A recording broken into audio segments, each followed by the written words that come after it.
you see how in verse 20, Paul approaches this from two different directions. In verses 15 and 16, if you'll glance back at that, that's some members feeling less useful and saying, well, since I don't have that kind of capability, I'm not really part of it. And they get discouraged. They seem in their own mind and heart to be less useful, and so it causes them to shrink back. But in this evening's text, it's some members feeling proud and discouraging others.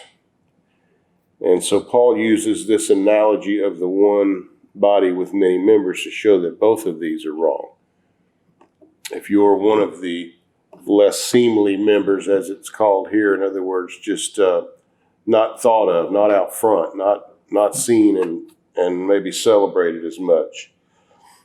Not that any of us are celebrated, but as far as the body, the picture of the body, you see my face, you see, and we take a lot of care with that, don't we? Some people spend a lot of money on their head. And that's a good thing, though, right, Jennifer? But you know what I mean. And a lot of attention is given to how that looks, but not our feet. We don't, well, some people need to care more about what their feet look like, and some do. But you know what I'm saying. It's not as prominent, not as out front as our face is. Y'all love to see me start getting in trouble, don't you? I start digging, and y'all are laughing about it. But so neither should what he calls the less seemly or the less comely members should not be discouraged, nor should those who are maybe more out front and more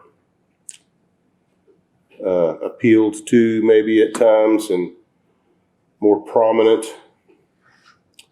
They shouldn't get haughty about that.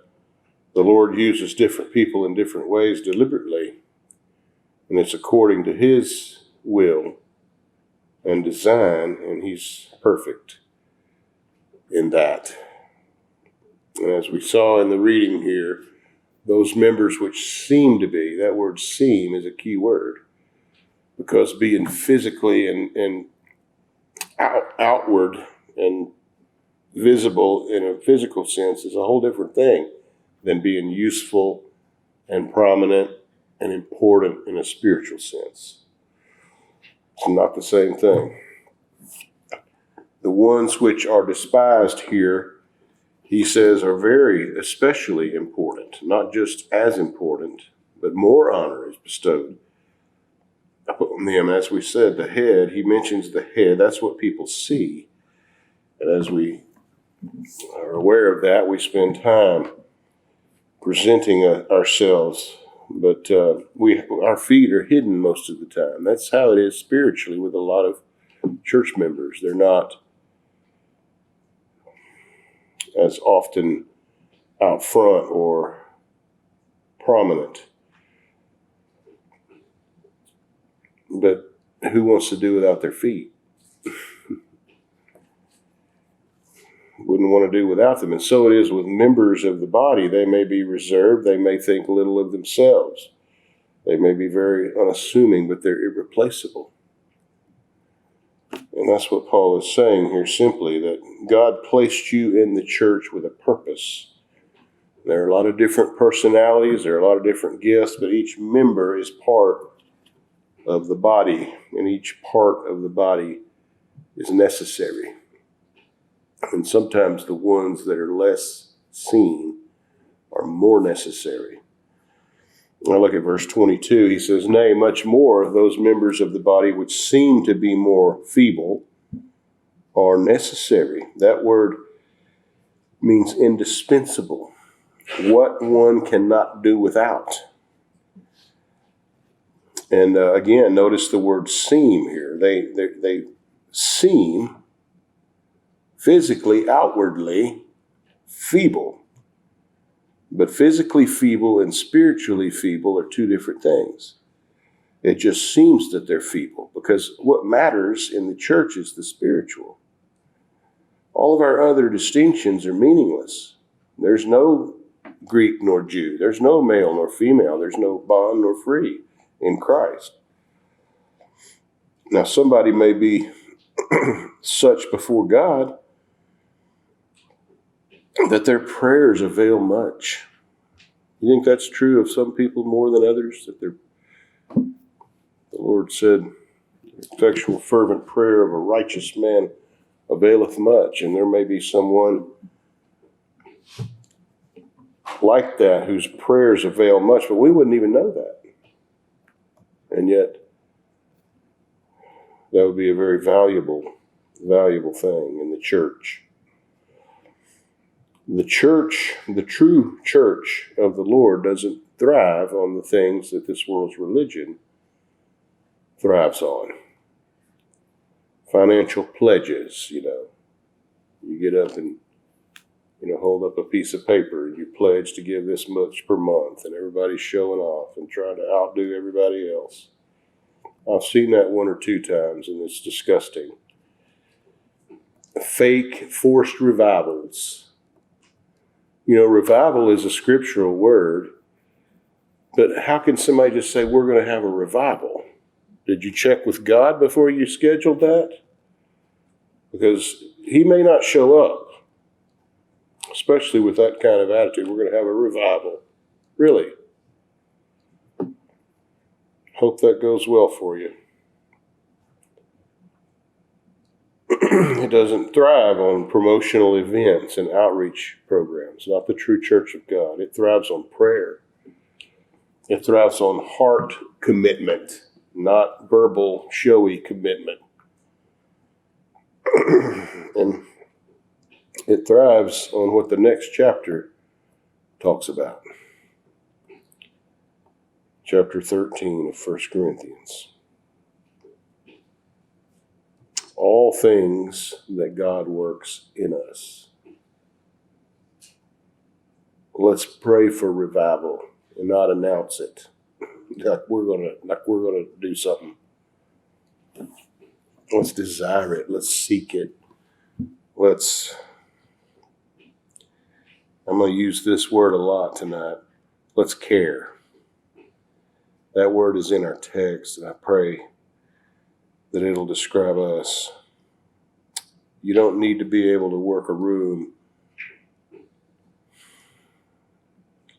to be a help in the church. You need to care. And if you've been in religion, you know what I mean about working a room. They'll meet you in the parking lot and they'll work you the whole time. They know how to glad hand everybody and not leave anybody out, but they don't really. There's not much to it. You know what I mean? They don't care to get to know you. They just want you to show back up and give some money. You need to care.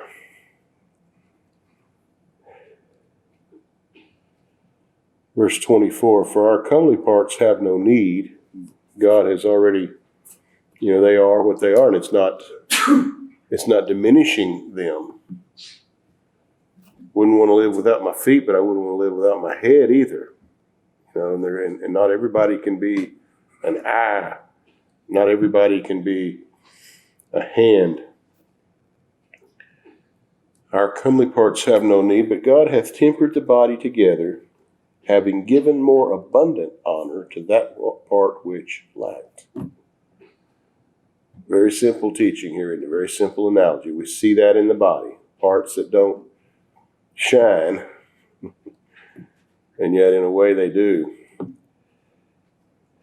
God has tempered, that means mixed together and united, the body, the whole body, so that those who either consider themselves lacking or tend to be thought by others to be lacking, the two ways that he approaches this. If you feel that way, don't about yourself, because the Lord will use you. He's used worse than you, maybe. I don't know. Depends on how bad. If you're as bad as me, I don't know if he's used anybody worse. Because, but he, the blessing of it is that he deliberately uses the weak and the base and the vile, those that are not.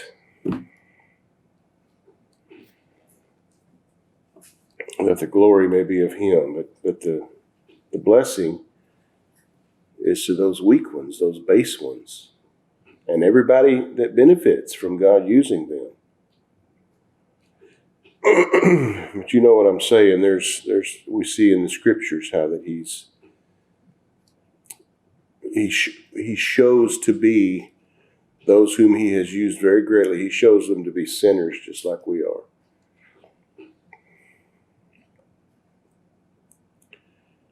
And also, if you are a little puffed up maybe about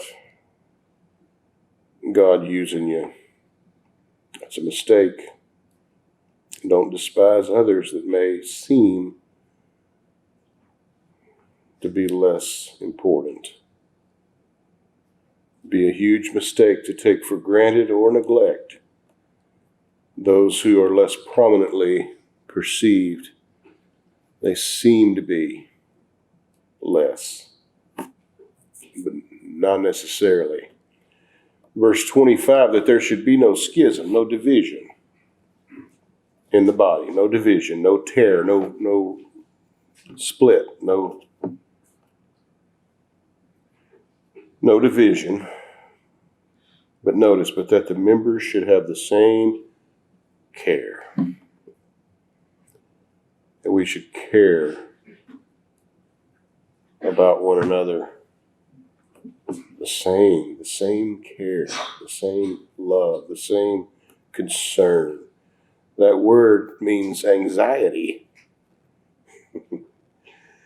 Those of you who have children understand why the word care would mean anxiety. You're anxious over them. When you care about somebody, you worry about them. You make it your business to see to it that they're safe and that they're happy, that they're fulfilled in everything that they need. So that's an important word. We should have the same care. It means to look out for, to seek to promote one's interests.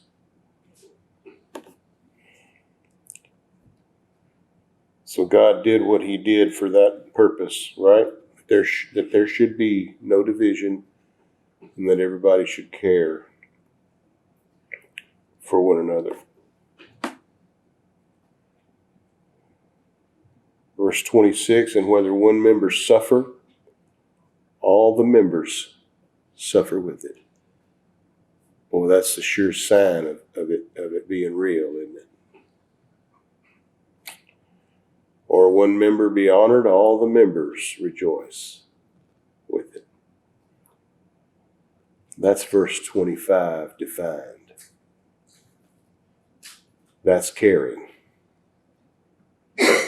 When you're in on it, when it matters to you, when you've got skin in the game, that's caring. That's verse 25 in practice. To care indeed. When you care, like verse 25 says, we are to care for one another. You actually hurt when somebody else hurts.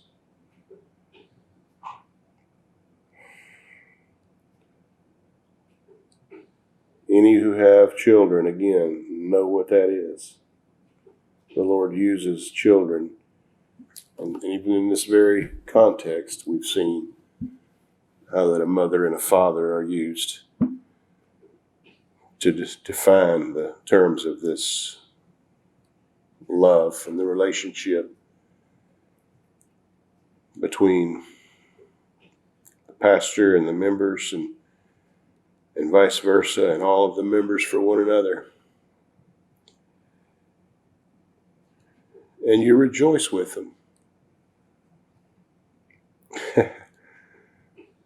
Maybe you can identify with this. This is rare, but I bet everybody has felt this one time or another.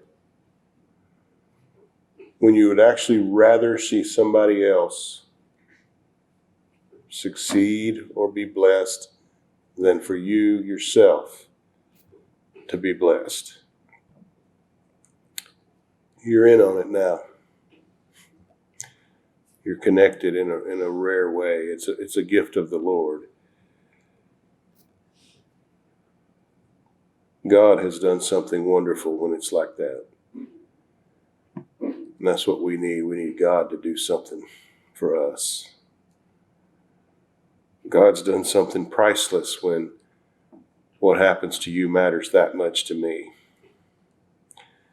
Verse 27, now you are the body of Christ and members in particular. Now, we've known all along that this is what he's been saying, that the church is the body of Christ, but we're called upon to particularly consider that what these physical body parts mentioned translate into when you're talking about Christ. A human body is designed to perform certain functions. We're made to work. Our hands, our shoulders. We're made to work. We're made to run. We're made to walk. We're made to swim. We can eat. We can drink. We perform these physical functions as a human body without really even thinking about it. And all of the muscles of our body and all of the parts work in conjunction to accomplish a purpose. So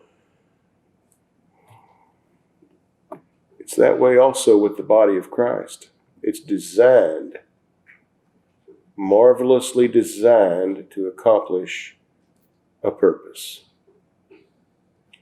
And we see what that purpose is very, very clearly in the context. We're going to look at it in just a minute.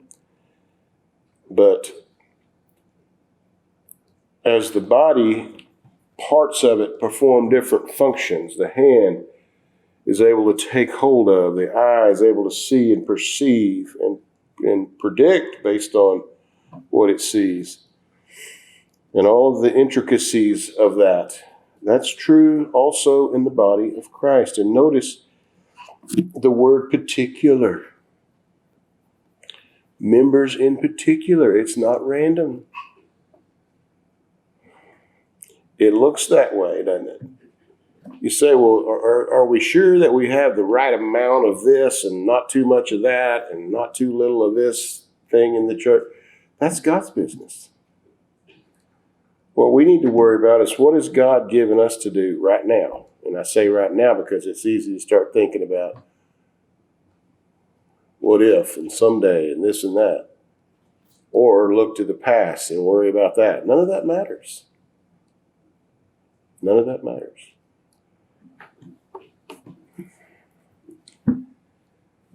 It's right now. What has the Lord given me to do? And he does that.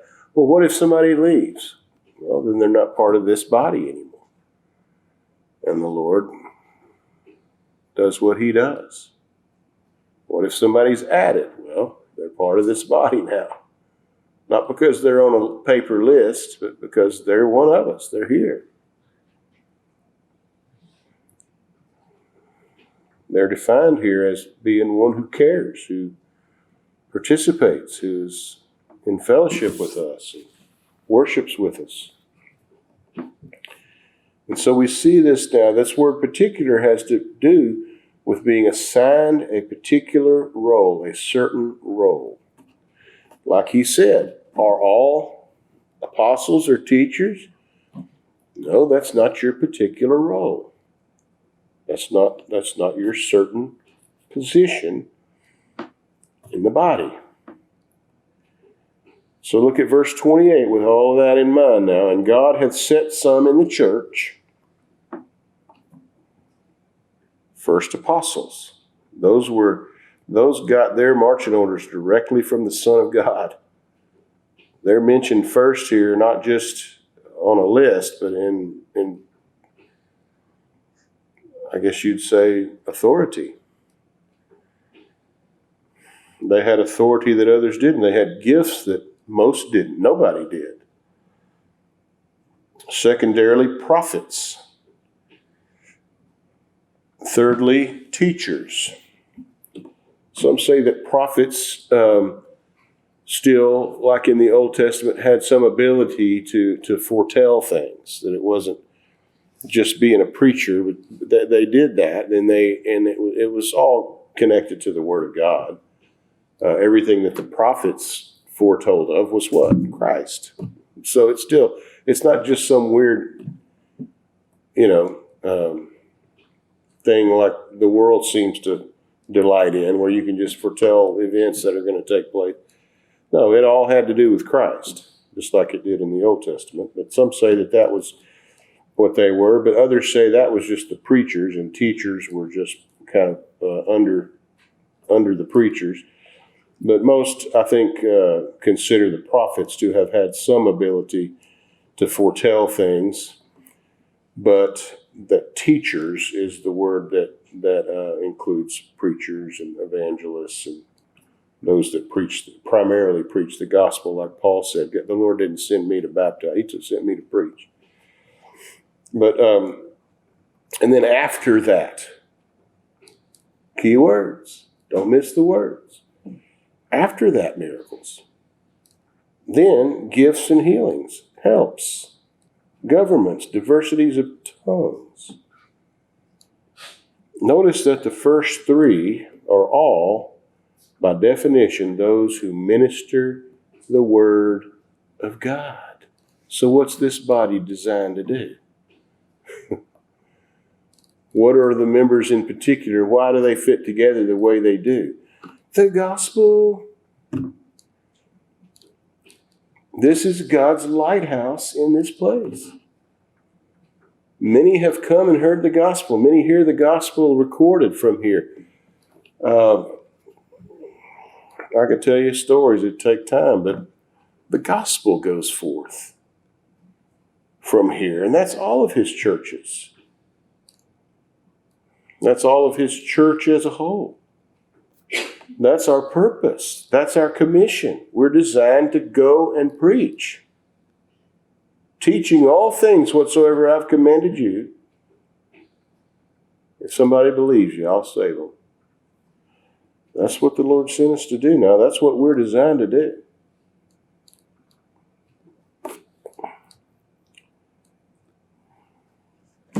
If it promoted the gospel for us to dress up, I could be Moses, and one of y'all could, be some angels, and put on a play, then that's what we do. But we're not designed for that. The world's church loves to entertain, but let me tell you something. They're not designed for that. They're not good at it. They're really not good at it. Leave that to the professionals, please. If I want to be entertained, I'm not going to come to the worship of God to be entertained.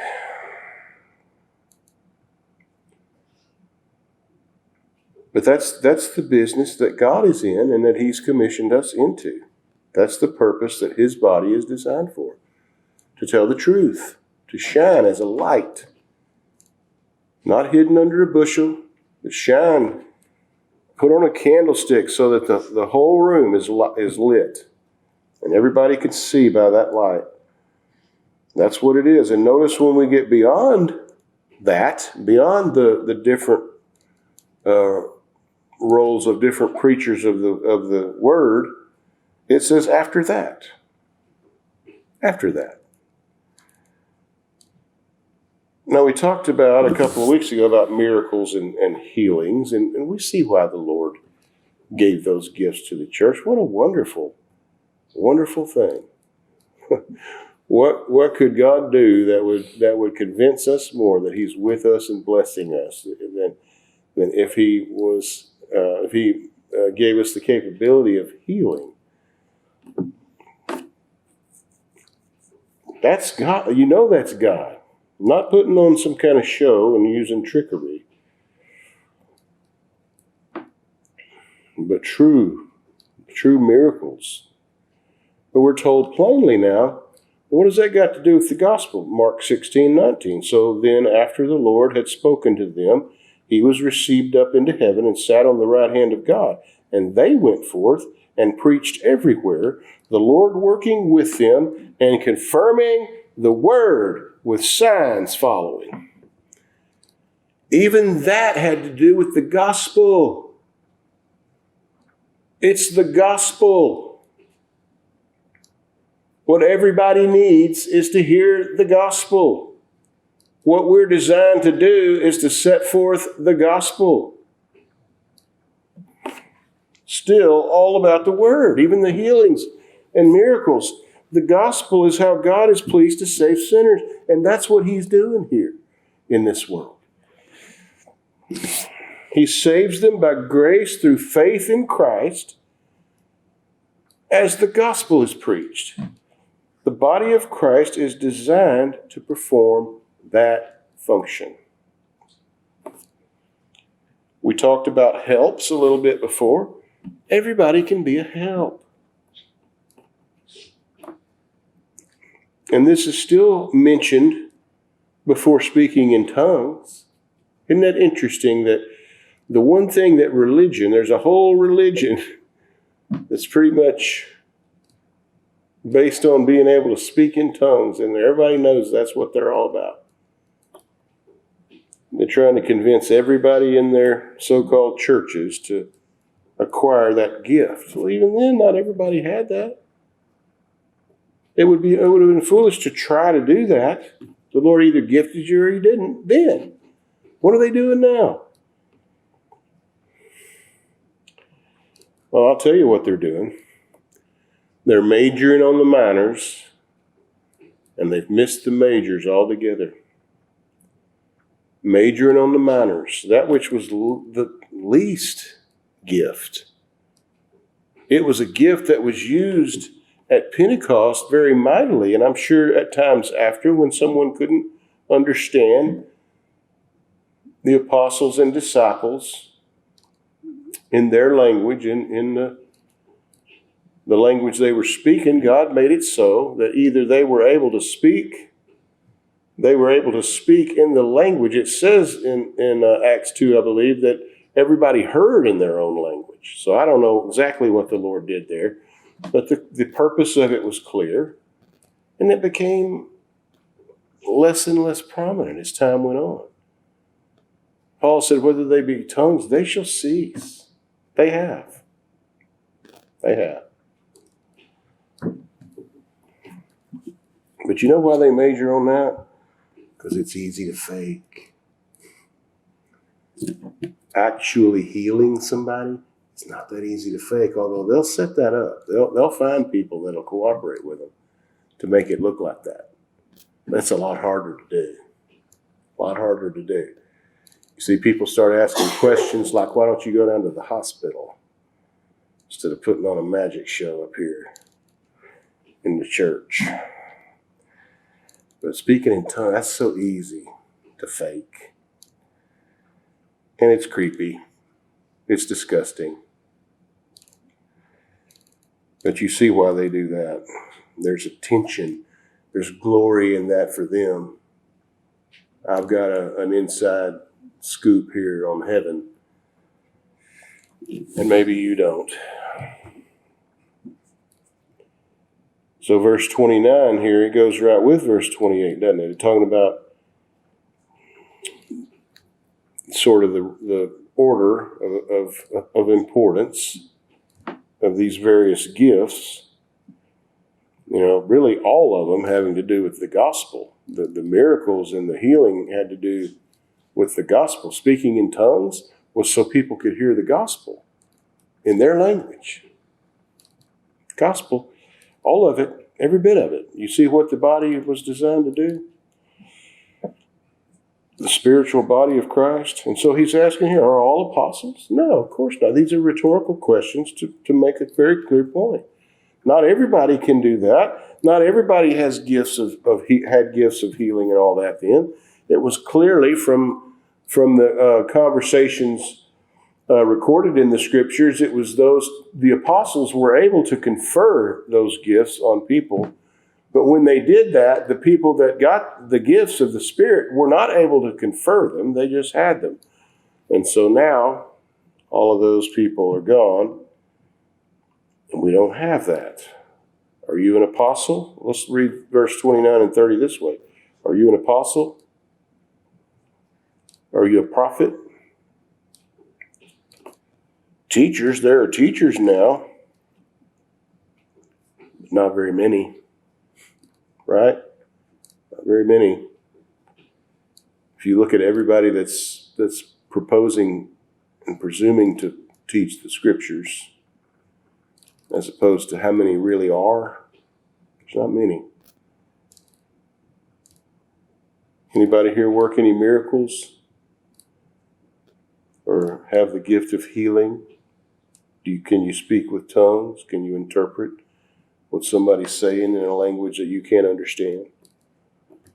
Rhetorical questions, simply pointing out that what you are going to be and do is what God gifts you for. And nothing else. He gifts different people with different gifts, not all the same. And those who seem to be less gifted are most vital. He said that clearly.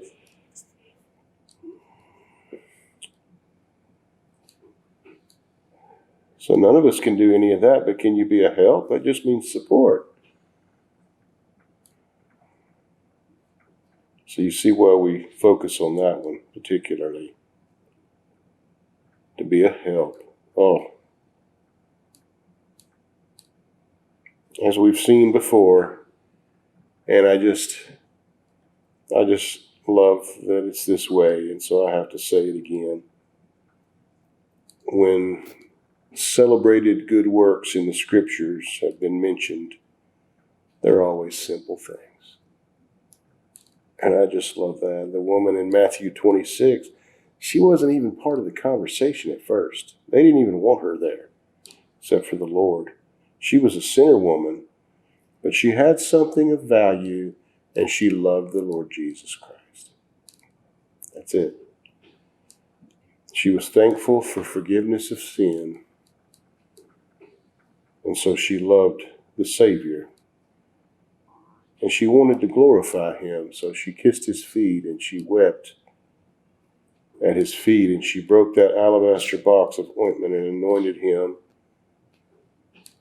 And she was scolded for it. But the Lord described it this way in Mark 14:6. Jesus said, "Let her alone. Why trouble you her? For she hath wrought a good work on me. For you have the poor with you always, and whensoever you will, you may do them good. But me ye have not always. She hath done what she could. She is come aforehand to anoint my body to the burying." I bet there was dead silence after he said that, you reckon?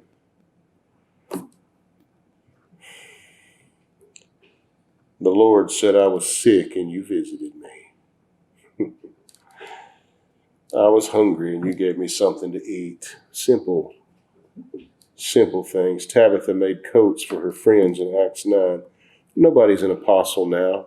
Nobody's a prophet. There are very few that teach the gospel. Nobody can heal or do a miracle, but helps. How the pastor needs helps now. Helps were never more needed than they are now. In verse 31, "But covet earnestly the best gifts, and yet show I unto you a more excellent way." Now what this literally says, covet earnestly the best gifts, means this: be zealous in the more useful gifts. If God has gifted you in a way that is useful in the ministry of what we do, in the function that this body performs, be zealous in it. Do it with all your heart. If somebody starts rattling off in a foreign language and nobody knows what in the world they're talking about, that's not helpful. Paul addresses that specifically in the scriptures. That doesn't do anybody any good. If there's nobody to interpret that means nothing. But if there's something useful in the ministry of the declaration of the word, of the exalting of Christ in this world, in the telling forth the glories of his grace and salvation by his precious blood, if there's something useful in that, just being an encouragement. being a help in whatever way, using a skill that the Lord has blessed you with, singing a song and making us all just making our blood pressure go down 10 points. That's useful.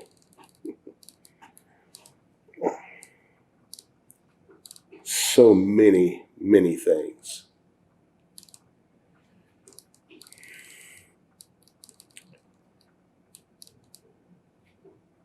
God gives these gifts. Remember verse 7? Look at verse 7 again. Why does he give them? To be a help. To be a help in that ministry, in the performance of that function that this body is built to do, to glorify Christ in the preaching of the gospel. And yet there's something better and more important than even the best of these gifts mentioned here. A more excellent way, a superior way, a more preeminent way beyond all measure. That's what that word means. I show you a way that you can't even estimate the usefulness of.